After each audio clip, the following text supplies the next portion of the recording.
C'est dans la nuit de Tenerife que le brasier donne à voir son incandescente puissance. Insatiables, les feux dévorent inlassablement des pans entiers des montagnes du nord-est de l'île. À peine perturbés, ici et là, par les gyrophares des véhicules de secours qui évacuent ses habitants à la hâte.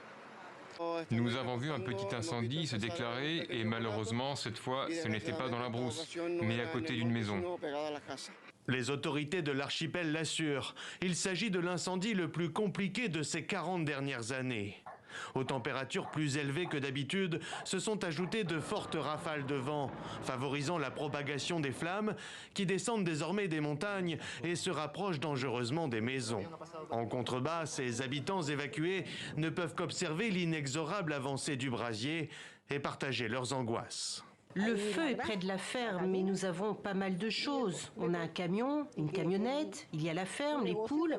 C'est une entreprise qui marche bien. Mais si le feu arrive, c'est la ruine totale. Ils nous ont proposé de dormir dans un gymnase, mais nous préférons rester dans la voiture parce que de cette façon, nous surveillons la maison, si elle brûle ou pas.